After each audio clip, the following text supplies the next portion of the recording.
Welcome to Small Business Big Visibility. We're talking about websites. This is part of a mini-series helping small business owners understand and become an expert on websites so that they can have a website that's actually going to help them instead of holding them back. Now today we're talking about critical pages that every website should have. Unless you're one of the few business owners that only truly needs a one-page site or you don't need a website at all, your website absolutely should have at least these 4 pages if you're a local business. The first one is the homepage on the site. The homepage on a website is the most visited page on your website. In fact, we have an entire video. If you haven't already seen it, go back and watch the video talking about the homepage of the site. We deep dive into critical elements that should be on the homepage. If you've already seen it, thanks for watching.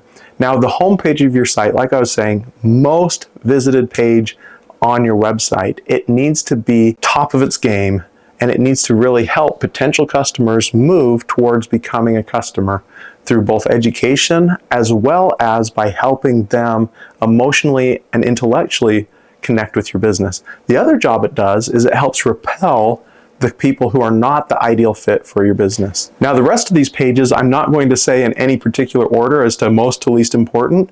They all are equally important in my mind today. But the second page we're going to be talking about is the About page. Not everybody who comes to your site is going to worry about who your company is, but a lot of people do. They want to know more about the business. They want to understand, why was the business created? How do they help? What makes them different? Are they local? Are they not local? The About Us page is a chance to showcase about your business. But as a part of that, it's important that you talk about the stuff your potential customers care about. Picture for a moment that you're out on the road and you're hitchhiking. You've got your thumb up and you're hoping to get from where you're at to the next town. And then in the next town, you've got your family and they're all waiting for you, and maybe you've got some little kids and your car's broken down, and this is really urgent that you get to that next town as quickly as possible. Let's say you've got your thumb up, you're waiting, finally somebody drives by, they slow down, they stop, and it's a beautiful 1950s car, absolutely gorgeous, perfect, pristine condition. You got your thumb up, they pull over, you run over to them, you're all out of breath. The guy turns to you and he says, "It looks like you're needing a ride." "Yes, thank you." And he says, "Well, before you get in the car, I'd like to tell you about this car." And he starts telling you how originally his grandfather bought that car and was saving it for his father, and his father then got the car, and then his father kept it in pristine condition, and they take and every week they'll wax the car with this special wax that ensures that the paint never gets dull and never fades, and that they go in and they tune it up once a month. And for 5 minutes, he's telling you all about his car. You don't care. It doesn't matter. Now you're stuck listening to someone brag about their car. All you needed was the car to get you to the next town. You don't care about all the details about his life and his car, right? Now, imagine instead of you hitchhiking, it's your customer. They have their thumb up wondering if you're a good fit. Your About Us page lands on their website and you start talking for 5 minutes about a bunch of stuff they don't care about. That's what happens all too often. Now, with all that being said, what should be on the About Us page? It depends on the company. Some companies like to showcase every employee they have. That can be a little bit of a gotcha, because if you're changing out employees very often, you'll fall behind. Other companies like to post a big picture with all their staff.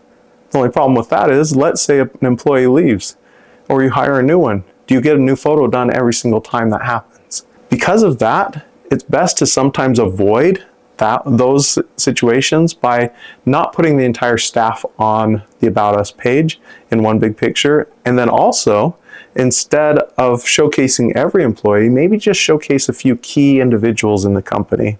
That way, you're not having to go in and keep that page changed and up to date every single time there's any kind of change within the business. Some other things you want to consider putting on the About Us page are your core values. Do you even know what your core values are as a company? If not, you should probably take some time to start figuring that out. And you're actually going to get a ton of side benefit aside from having them on your About Us page. that's going to really strengthen your business? Do you have any markers where you draw a line in the sand and you say, this is the way we do business? Some people call those guarantees, but if you have that kind of messaging, the About Us page is a good place to reinforce and put that on there. Also, it's good to just give a generic overview of the business as well. This is who we are, this is when we started, we've been in business helping all these companies, this is where we work, these are the kinds of things we do as a company, these are the kinds of values we hold. That kind of information can all be very valuable on the About Us page. But when you're done building the page, and as you're building the page, or as you're revisiting the page, think about it from your customer's shoes. Think about that hitchhiking example, and make sure that the stories you tell on the page and the content on that page are focused enough that's actually going to help. Let's now move to the third page. The third page that every website should have is the services page. Could you imagine going to a website and they don't tell you the kind of work they do? That would be a little confusing as a potential customer. Can they help me? Can they not help me? I don't know. That's why services page is so critical. You want to go in and you don't have to list every single detail.